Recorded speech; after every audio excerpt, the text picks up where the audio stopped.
Hello, welcome to Narinder Unscripted. So today I'm going to be speaking to Michael Ware. So Michael, before we get stuck into your interim career, tell me what your very first job was.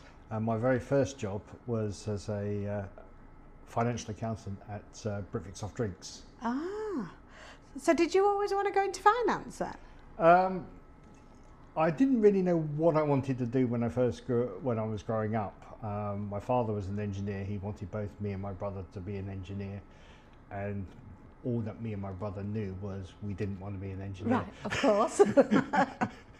And I think as I went through college and so forth, I sort of drew towards numbers and what have you.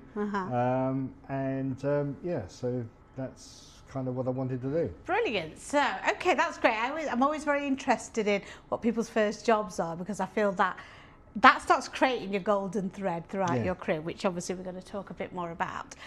Quite often when you speak to fellow interims, the vast majority of them fell into it. They didn't sort of set out to be an interim. You know, something happened and...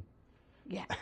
No, you're right. That's how they became them. Absolutely. Something happens, whether it's an opportunity that's presented to you through redundancy, sometimes a life change happens. So you're absolutely right. Something happens that gets you into that world. I was looking through actually your track record, and yes, a lot of it does land into not-for-profit, which obviously I head up that area, which is great. But actually what I'm also finding, and I'm sure you as well, with clients, they want people from cross-sector. They want that commercial experience coming in, and they also want to see what does good look like across other sectors.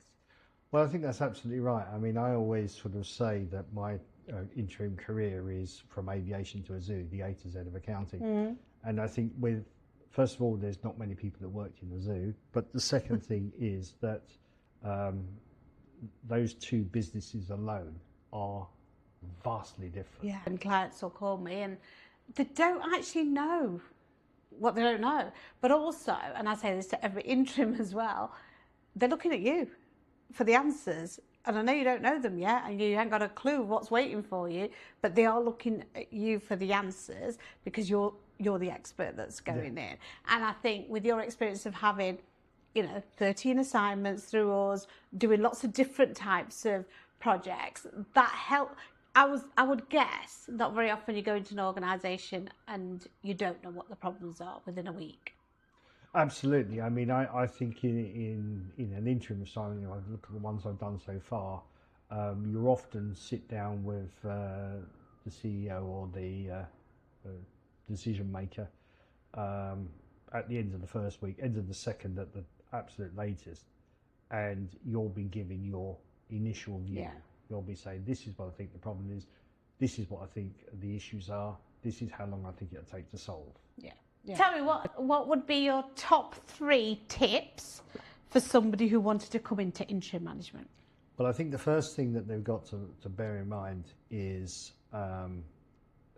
reserves. I mean, when I started out as an interim, I was told on a course on interim management that you'd have to work on the assumption of working for 9 months and being out for 3 months. I think now that's probably more 6 and 6. Okay. So I think that, somebody going into interim has got to have about 6 months worth of money behind them for the time they're not working. I think the other thing is that you've got to be used to working on your own as well. The third one, I think, is you've got to move toward, you've got to be much more of a people person. Now the accountant has got to be more of a business leader, has got to be more working with the CEO to drive the business forward. So it's much more of a partnership than it used to be. Before, I think you go right back, it was more on governance and getting things right. Now it's being as a support. The governance is still there, but you've got to be as a partner to the CEO. Absolutely. So again, when I get briefs in now, it's not just can I have a finance director to sort out the management accounts, it's a strategic business leader. Yeah. It's working with the senior management team, it's working with the CEOs, and it's not just about, no, you can't spend the money. It's about where are the investments coming? Where are we actually increasing productivity? Where are we actually decreasing costs? So it's much more than that. And I think it's just a myth that finance people aren't party people and salespeople are.